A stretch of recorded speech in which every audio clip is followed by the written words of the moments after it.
Ei, amém. Boa noite, irmãos. Graça e paz a todos. Graça e paz também você que nos assiste pelo YouTube. Um beijo especial para minha esposa que ficou em casa com o Bento, o menino mais bonito do mundo. Minha outra filha Letícia. Um beijo também para a tia Celinha que está me ouvindo lá em Cataguases.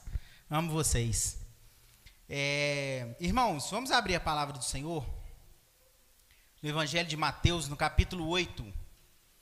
Hoje nós vamos falar sobre a cura da sogra de Pedro.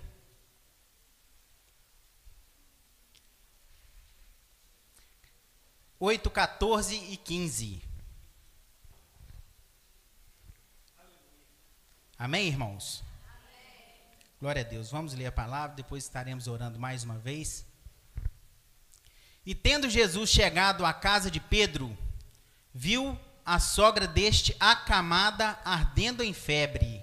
Versículo 15. Mas Jesus tomou-a pela mão e a febre a deixou. E ela se levantou e passou a servi-lo. Amém? Pode deixar na televisão. Feche seus olhos, igreja. Mais uma vez estaremos orando. Soberano Deus e eterno Pai, maravilhoso e santo Jesus, Espírito Santo de Deus.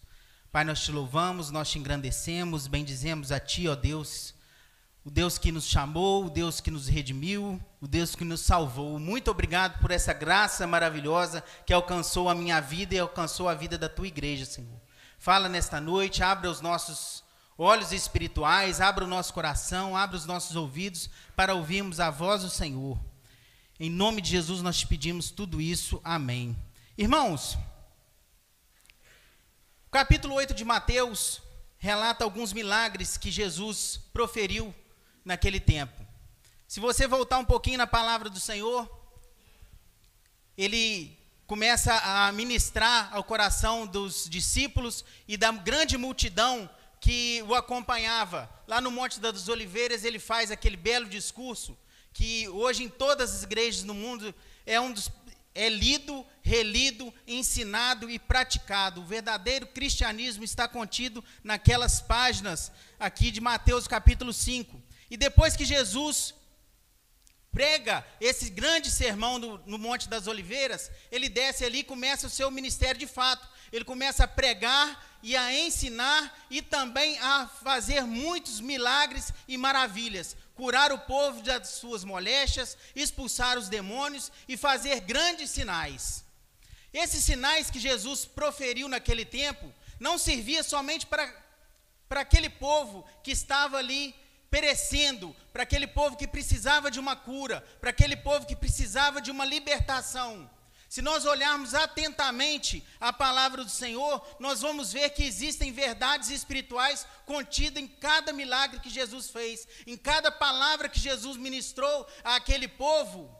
Existem coisas muito preciosas que nós trazemos hoje, quase 2000 anos depois, para a minha vida e aplicar dentro do meu coração e aquilo transformar a minha vida para que eu seja um crente melhor, para que eu seja sal e luz nessa terra, para que eu viva e experimente a plenitude da graça de Deus. Irmãos, eu acho muito bonito a palavra do Senhor, porque muitas das vezes as nossas histórias de vida, elas se fundem com as histórias e os relatos bíblicos. Quem nunca, depois de muitos anos vivendo e experimentando da graça de Deus, não caiu na desgraça do pecado? E lendo o Salmo 51, por exemplo, chorou copiosamente e viu a sua vida descrita naquele salmo. É um tipo de história é um tipo de situação que Deus usou lá no passado, que aplica na minha e na sua vida hoje. Quem nunca, irmãos, olhou para alguma situação e não sentiu um dedinho e uma pontinha de inveja do seu irmão, assim como Caim teve com Abel?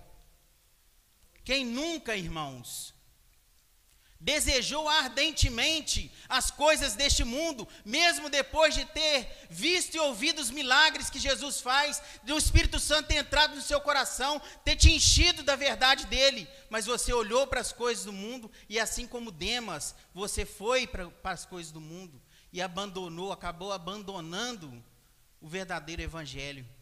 E nós começamos a ler a palavra de Deus, e aquela palavra vai entrando em nosso coração, e vai trazendo cura, e vai trazendo perdão, vai trazendo o milagre de Deus sobre a vida de cada um. Mas nós somos suscetíveis ao erro, nós somos suscetíveis aos fracassos dessa vida. Mesmo sendo totalmente libertos, nós ainda voltamos ao passado. E muitas das vezes nós erramos, nós caímos, mas Deus nessa noite quer redirecionar o curso da minha e da sua vida.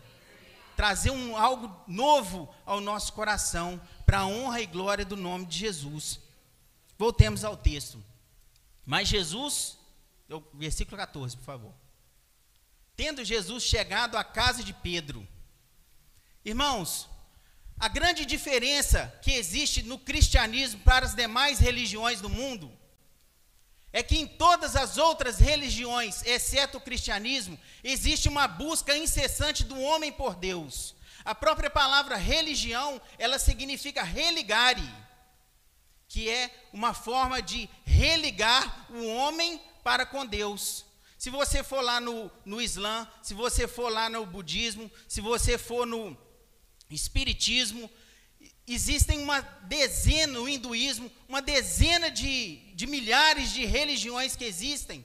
Todas elas é o homem buscando o sagrado, o homem em busca do divino, o homem em busca de Deus. Mas no cristianismo é totalmente diferente. O cristianismo não, é o Deus que desce até a terra e busca um relacionamento com um homem pecador, um homem sujo, um homem miserável, um homem maldito, que é aquilo que eu e você somos. Mas pela misericórdia de Deus, Deus enviou o seu Filho para que o mundo fosse salvo por ele.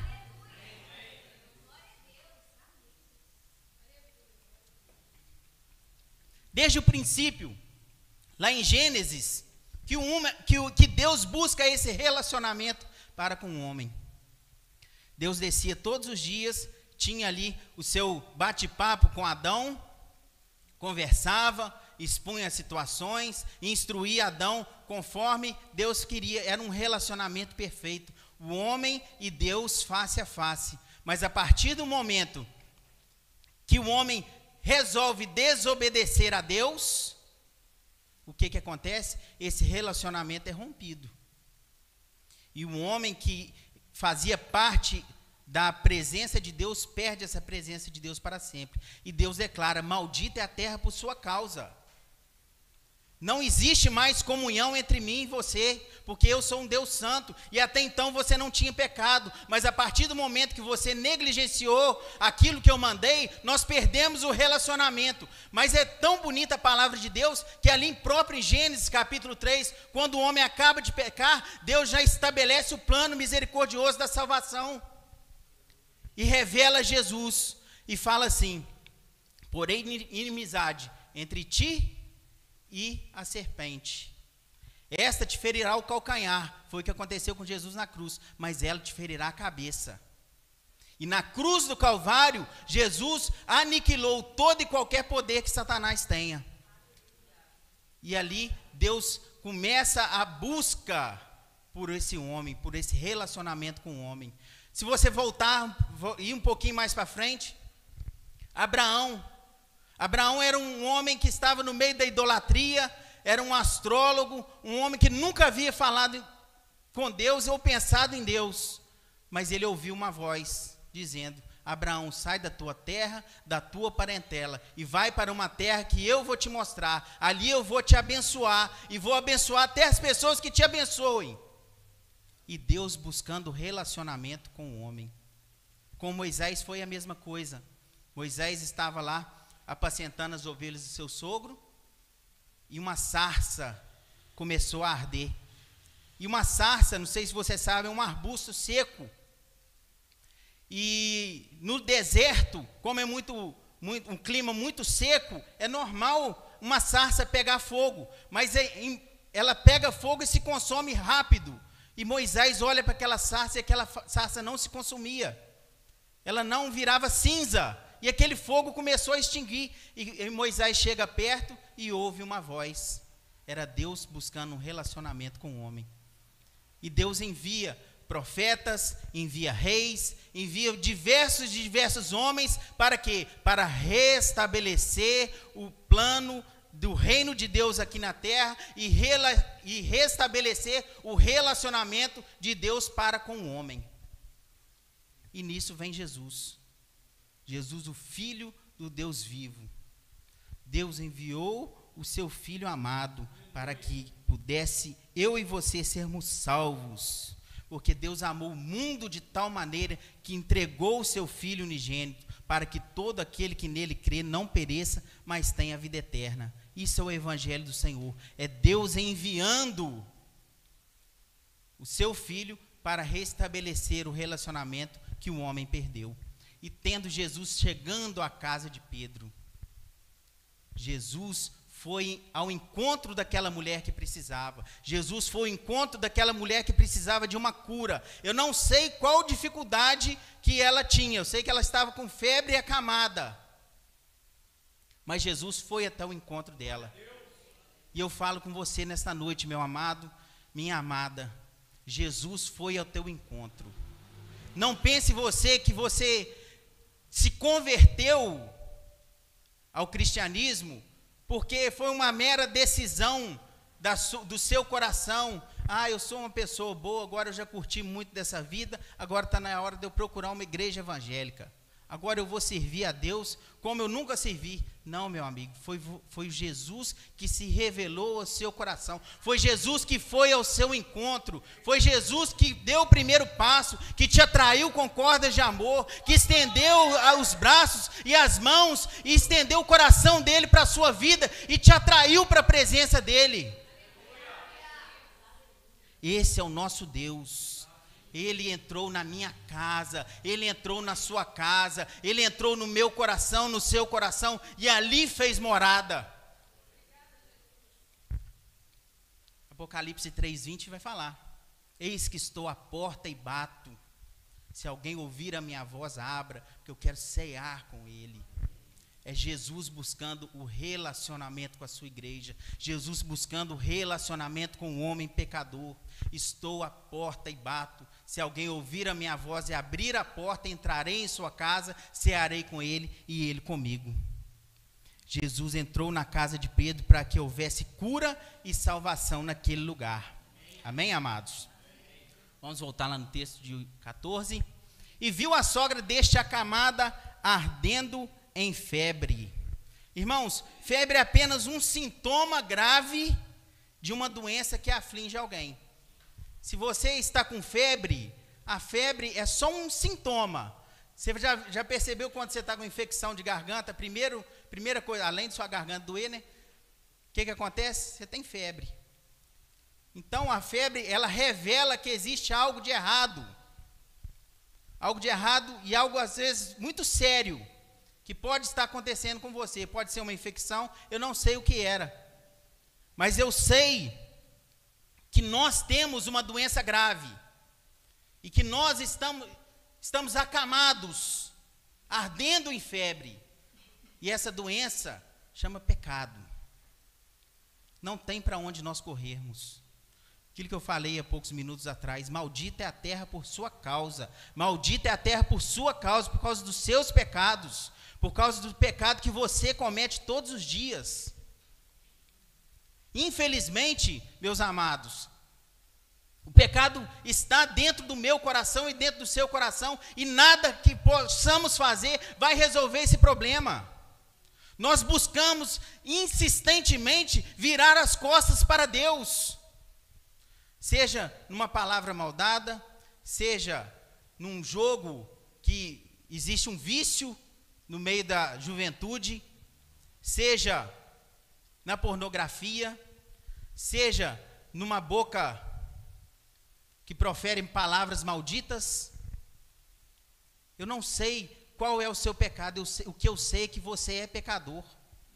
E se você subir aqui e contar o seu pecado, vai escandalizar todo mundo. Mas nós somos tão pecadores porque nós somos hipócritas em achar que o pecado do meu irmão é pior do que o meu. Mas não é. O meu pecado é tão ruim quanto o seu e o seu pecado é tão ruim quanto o meu.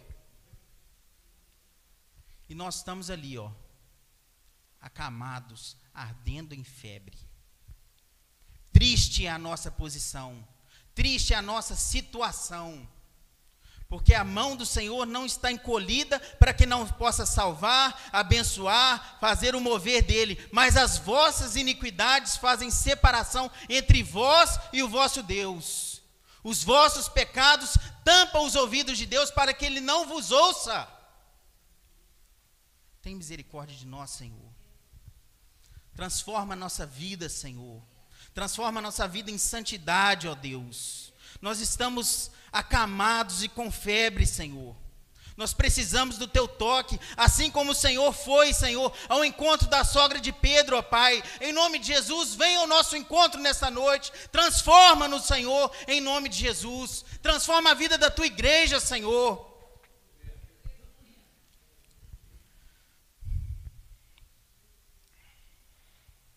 O pecado matou a nossa comunhão. O pecado mata a nossa comunhão. O pecado fere o coração de Deus. Nós nascemos no pecado. No pecado nos concebeu a nossa mãe. E permanecemos no pecado. E permaneceremos no pecado para sempre. Versículo 15. Mas Jesus tomou-a pela mão e a febre a deixou. Amados,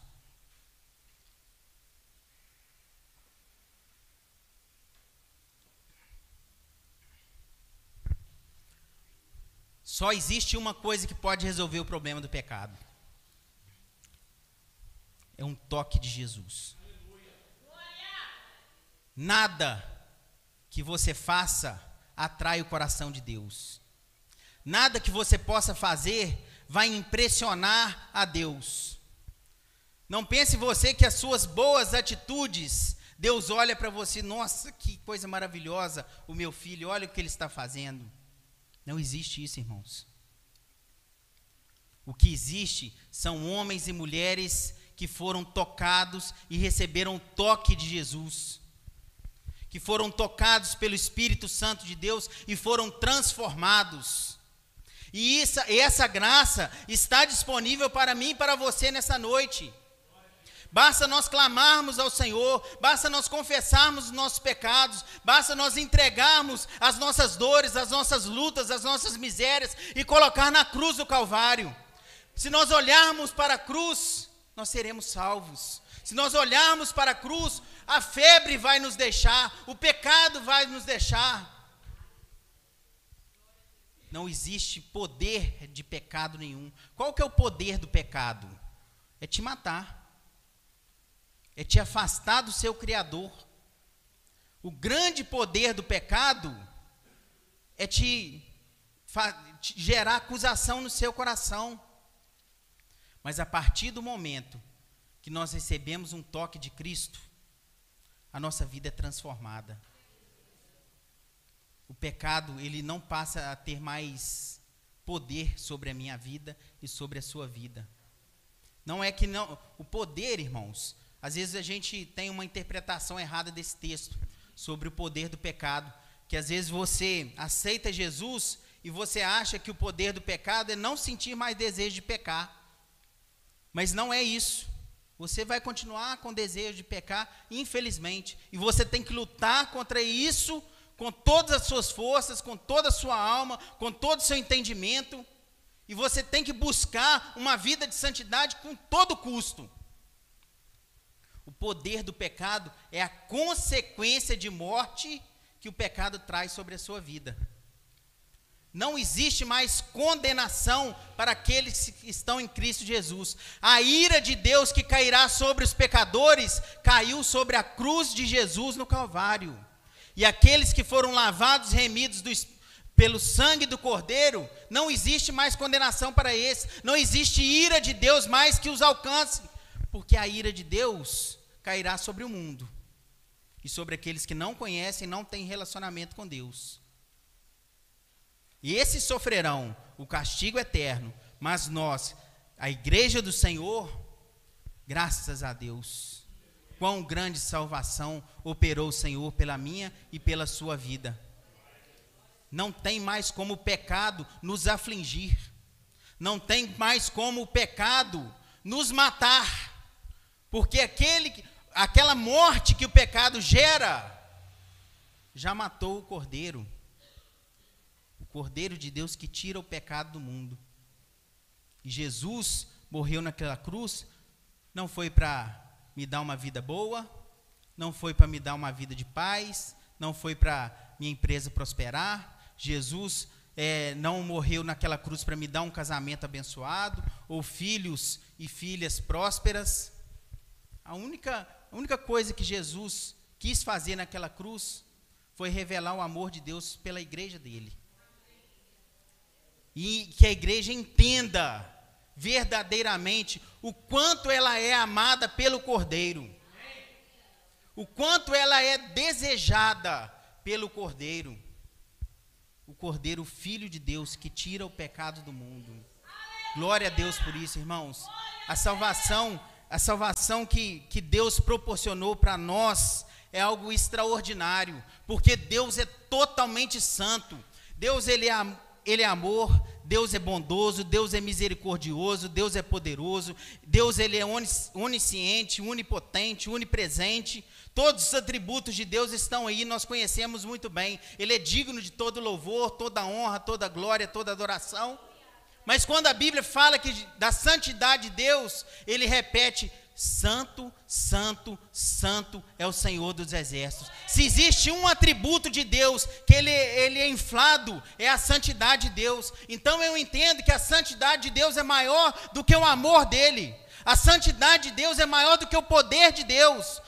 A santidade de Deus é maior do que a misericórdia de Deus. Nós servimos a um Deus santo. Não compactue com nenhum tipo de pecado. A santidade de Deus, ela é perfeita, assim como os outros atributos também, mas a santidade de Deus, ela é ainda maior. Eu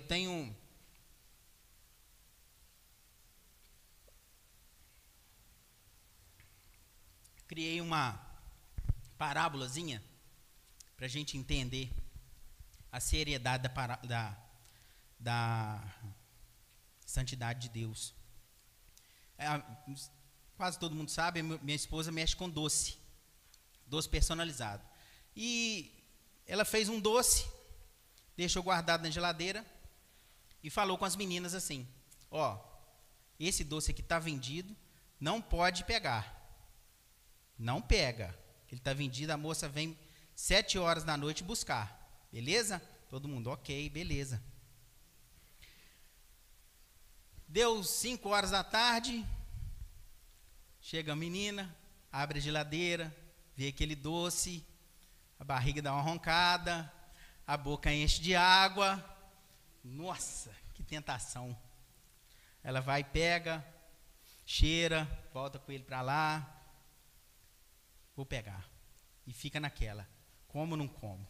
Como não como? E resolve comer. Mas o doce estava vendido. Aí, a moça chega para buscar o doce. A Alice vai lá na geladeira. Meu Jesus, cadê o doce que estava aqui? Bárbara Letícia, quem foi? Não fui eu, não foi eu, foi ela, foi eu, não sei quem foi, não foi. A Alice foi lá, conversou com a mulher, infelizmente, aconteceu isso e isso e isso. A moça entendeu, foi lá, chamou as meninas, passou um sabão nas meninas, as meninas choraram, se arrependeram, pediram perdão. E a mãe amorosa, o que fez? Te perdoo, minha filha. Só não faz isso novamente. Por favor. O doce estava vendido. O doce estava ali. Não era seu, você não podia comer. Eu falei para você não comer, mas eu te amo e te perdoo. Vós, sendo maus, sabeis dar boas dádivas aos vossos filhos, quanto mais o nosso Senhor que está no céu. Lá no Éden, Deus falou para Adão e Eva não comer do fruto da árvore. Mas eles foram tentados a comer e eles comeram. Deus poderia ter chamado, ô meus filhos, eu vi que vocês estavam com a tentação, poderia dar uma consertada na situação ali, perdoar Adão e Eva e manter Adão e Eva ali no jardim por muito tempo. Mas a santidade de Deus é tão grande que ele não tolerou a desobediência de Adão. Não tolerou a desobediência de Eva. Eu perdoaria minha filha, mas Deus não nos perdoou.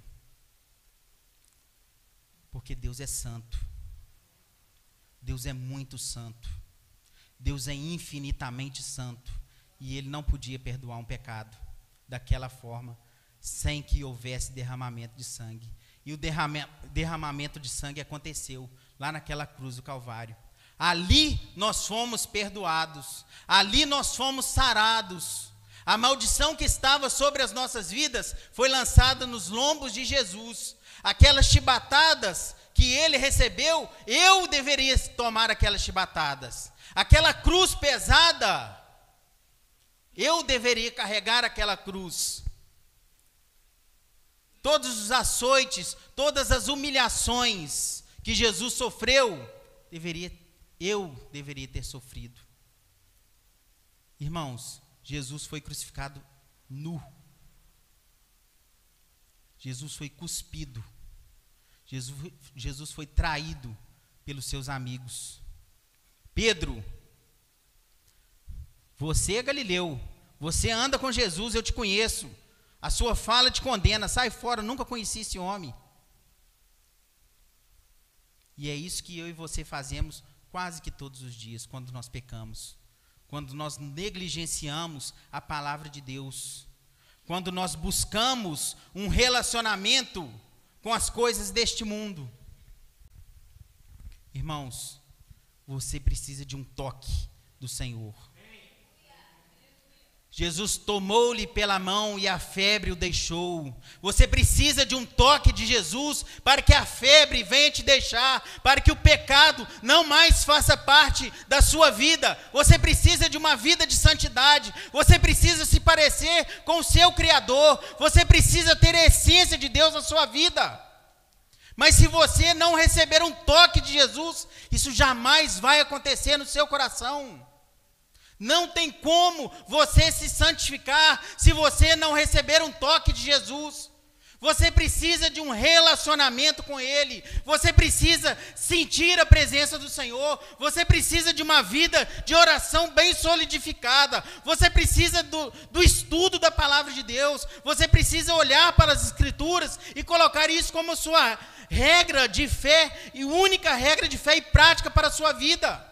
Enquanto você não fizer isso, não tem como abandonar o pecado. Enquanto você achar que crente é só quinta e domingo, nada vai acontecer na sua vida. Você tem 7 dias na semana, meu irmão. Durante 5 dias, você vive para você. E durante 2 dias, você se separa para o Senhor.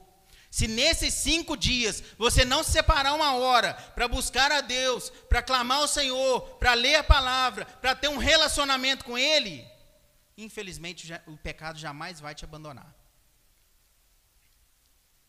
Porque as disciplinas espirituais, elas servem para nos aproximar de Deus. Oração, jejum, palavra, isso não salva ninguém, tá? O que salva é a sua fé em Cristo. Entretanto, aquele que foi salvo, ele se santifica. Aquele que foi salvo, lê a palavra de Deus. Aquele que foi salvo, tem uma vida de oração. Aquele que foi salvo, tem prazer em se batizar. Aquele que foi salvo, tem prazer em participar da ceia do Senhor. Aquele que foi salvo, tem prazer em estar na comunhão dos irmãos. Irmão, e coisa preciosa está na presença dos irmãos. Eu tenho vivido isso de uma forma muito intensa. Qual que é o salmo que fala? Quão bons? 133, fala aí para mim. Isso. Ó, quão bom e quão suave é que os irmãos vivem em união. Irmãos, que coisa preciosa que é viver em comunhão com os irmãos. Cada abraço que a gente recebe, nós passamos um problema problema não. Mas uma situação difícil com o Bento, há pouco tempo, quando ele nasceu, veio aquela surpresa, né? E nós ficamos assim, um pouco abalados, mas o carinho dos irmãos, pela minha vida, pela vida da Alice, que coisa preciosa, irmãos. Agora eu fico imaginando se eu estivesse sozinho em casa, sem ninguém, sem amigos, sem a igreja do Senhor para me apoiar. Eu não sei o que seria da minha vida. Sinceridade, irmãos. A presença dos irmãos é muito preciosa. Semana passada uma irmã mandou uma mensagem para Alice falando assim: irmã, domingo vamos fazer um churrasquinho? Vou levar carne e refrigerante. Pode ser na sua casa? Amém, irmão. Glória a Deus. Isso é bênção. Isso é fruto da bondade de Deus para com as nossas vidas. Se eu estivesse no mundo, ia chamar para coisa errada. Mas como a gente está na igreja, a gente recebe abraço, a gente recebe consolo, a gente recebe o amor de Cristo na vida dos irmãos. E glória a Deus por isso. Que Deus abençoe vocês, irmãos, em nome de Jesus. E a febre o deixou. Acabei de falar que o pecado, quando nós recebemos um toque de Cristo, o pecado nos deixa. Ela se levantou e passou a servi-lo. Agora que entra o pega para capar, irmãos. Porque é o seguinte: você foi tocado por Cristo, então você tem que trabalhar. Você foi tocado por Cristo, então as obras começam a fazer parte do seu cotidiano. Se você foi tocado por Cristo, você tem que fazer por onde aquilo que você recebeu de Cristo. Se a palavra do Senhor entrou no seu coração, é obrigação sua transmitir a palavra de Deus para o outro. Não tem gente indo para o inferno e você de braços cruzados, sem falar: Senhor, Jesus te ama. O mínimo que você pode fazer é isso. Irmãos, quantos domingos nós temos vindo aqui nessa igreja, prostrados joelhos no chão, clamando pela nossa família e ouvindo palavras maravilhosas que têm saído desse culto, desse púlpito.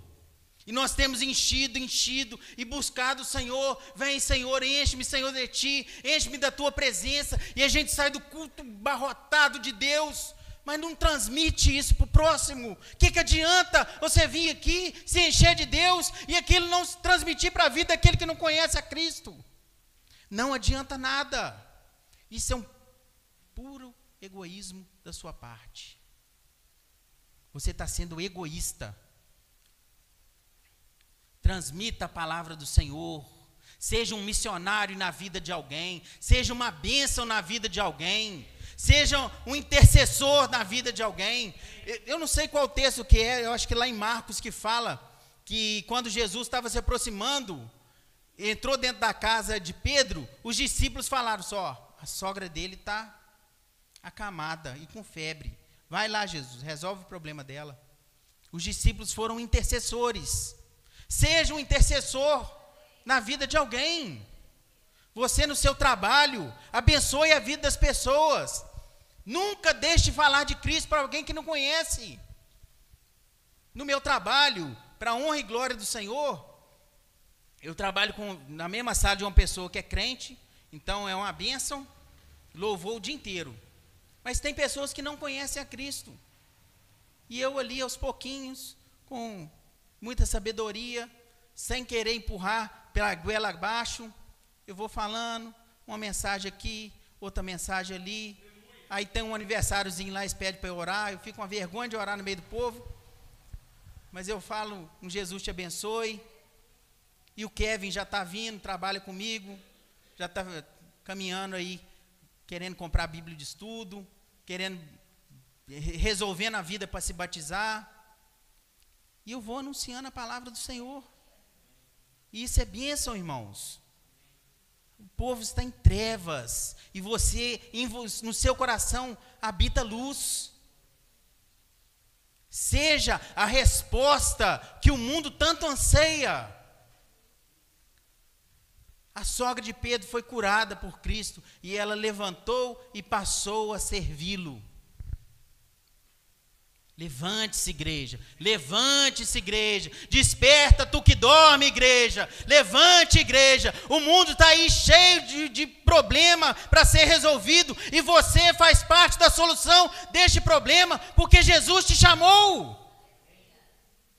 Quantos presos, quantos cativos, quantos doentes. E você tem a faca e o queijo na mão e fica calado. Misericórdia. É preciso despertar.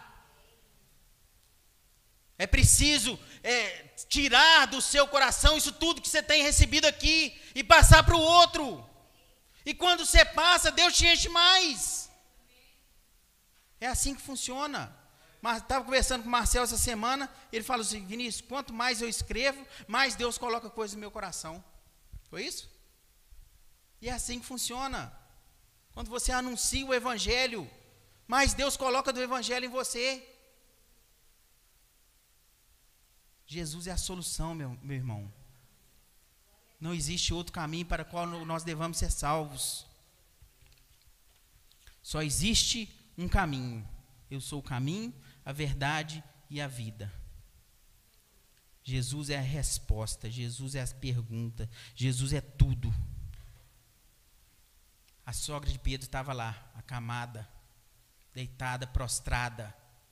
Mas a partir do momento que ela recebeu um toque de Jesus, Jesus resolveu o problema da febre dela e ela se levantou. Levante-se também, igreja, em nome de Jesus. Mude de vida, santifique a sua vida, busque um relacionamento íntimo com o Senhor. Ide por todo o mundo e pregai o Evangelho. Aquele que crer e for batizado será salvo, e quem não crer está condenado. E Paulo vai perguntar: como ouvirão se não há quem pregue? Tem o seu vizinho, tem o seu irmão, tem o seu primo, tem o colega de trabalho. Como eles vão ouvir se você não pregar? Como eles vão conhecer do amor de Deus se você não revela que existe amor de Deus dentro do seu coração? É preciso levantar, igreja.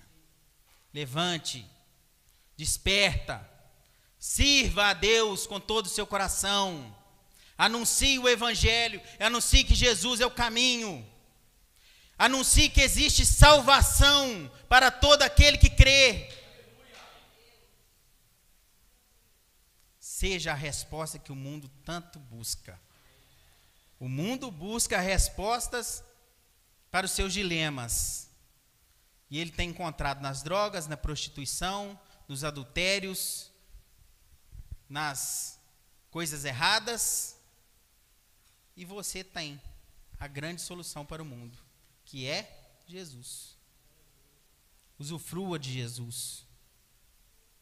Porque quanto mais você falar, mais essa igreja vai estar cheia. Quanto mais você falar, mais você vai esvaziar o inferno e encher a casa do Senhor.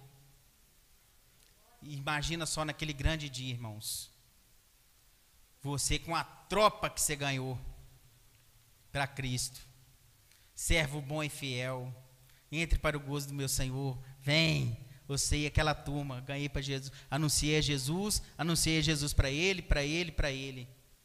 Mas tem aquela outra turma. Senhor, eu fui da igreja, Senhor. Eu era da Assembleia, eu era da Batista, Senhor. Nunca te conheci. Tem misericórdia de nós, Senhor. Irmãos, que essa é a palavra que eu ministro para vocês essa noite.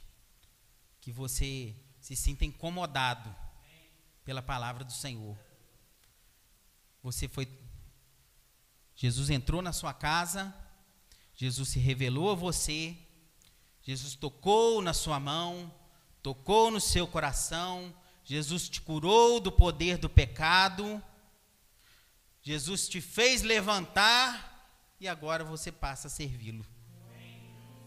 Em nome de Jesus, fique de pé.